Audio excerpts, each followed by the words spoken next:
Você já fez uma promessa no desespero? Algo que saiu da sua boca sem pensar? Jefté fez. E foi a filha dele quem pagou o preço. Essa é a história que muita gente pula quando lê a Bíblia. Porque ela incomoda. Porque ela não tem final feliz. Um homem promete algo a Deus antes de uma batalha. Ele vence. Volta para casa. E a primeira pessoa que sai para receber ele é a filha única. E ele não pode voltar atrás. Isso está em Juízes capítulo 11. É canônico. É real.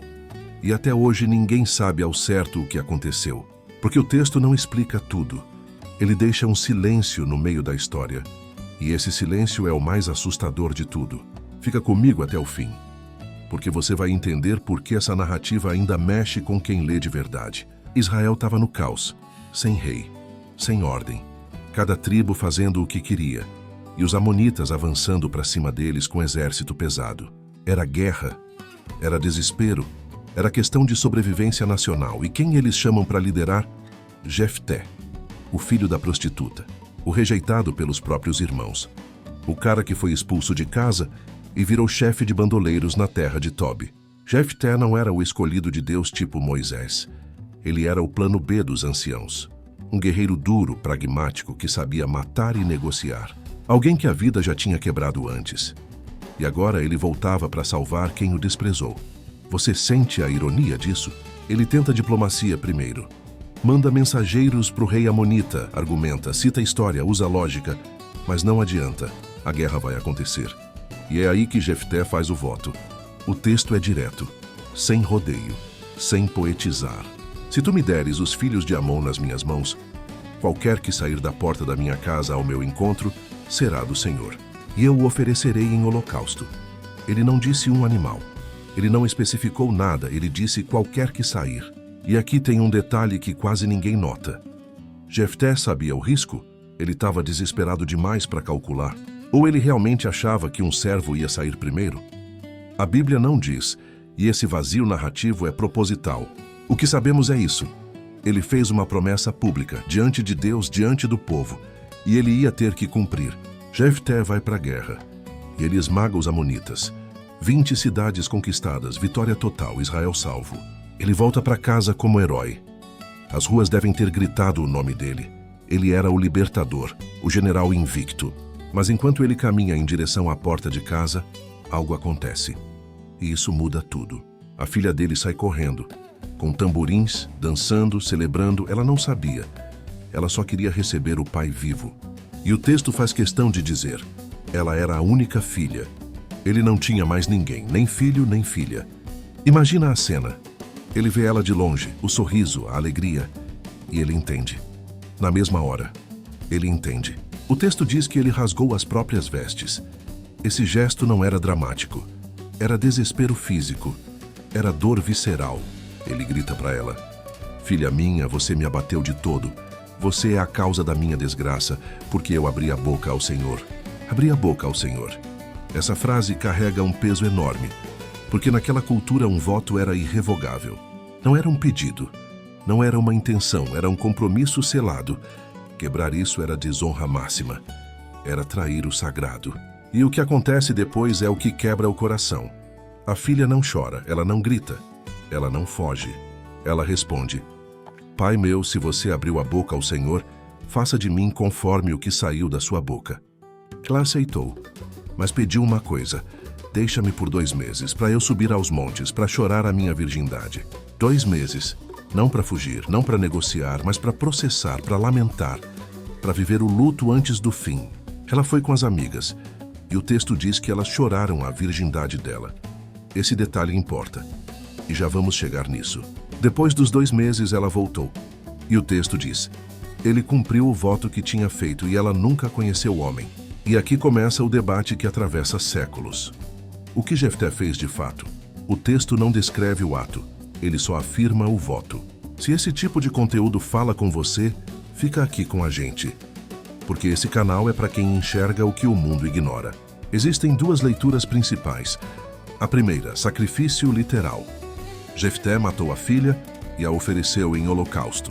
Parte dos estudiosos defende isso. Por quê? Porque o termo usado no hebraico é o mesmo aplicado a ofertas queimadas. Porque o desespero dele só faz sentido se a perda for irreversível. E porque o texto não suaviza nada. Juízes é um livro cru. Ele mostra Israel no fundo do poço moral. Mostra líderes falhos fazendo coisas horríveis. E essa leitura literal encaixa na narrativa de decadência espiritual do período dos juízes. Mas tem outra leitura. E muitos defendem ela com a mesma seriedade. A leitura da consagração perpétua. Nessa interpretação, Jefté não matou a filha. Ele a consagrou ao serviço do santuário. Ela viveu, mas como virgem dedicada. Por quê? Porque o texto diz que ela nunca conheceu o homem. Porque menciona a virgindade como o centro do lamento. E porque sacrifício humano era expressamente proibido na lei de Moisés. Jefté conhecia a lei. Ele argumentou com ela. Seria incoerente ele violar algo tão central. E consagração de pessoas ao templo existia. Ana fez isso com Samuel. Essa leitura vê a tragédia não na morte, mas na perda da linhagem. Jefté não teria descendência. Seu nome morreria. Isso muda a forma como você lê essa cena, porque ambas as leituras carregam dor. Ambas carregam perda irreparável. E aqui está o ponto. O texto é curto. Ele é duro. Ele não descreve o ato. Ele só afirma o cumprimento. Por que o autor fez isso? Por que deixar essa ambiguidade? Talvez porque a ambiguidade seja parte da tragédia. Talvez o foco não seja o método, mas o fato de que um voto impensado destruiu uma vida. E isso é inegociável. O que o texto deixa claro é o seguinte: Jefté cumpriu o voto. A filha aceitou. E Israel instituiu um costume.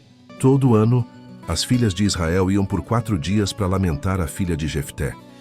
Isso virou tradição. Não era celebração, era lamento.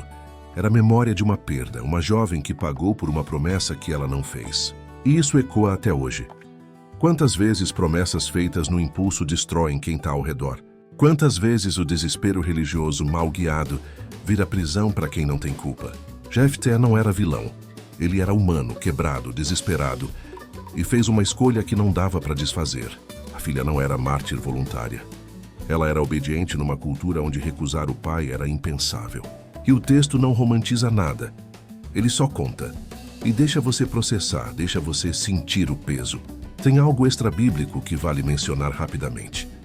Escritos judaicos posteriores debatem esse episódio.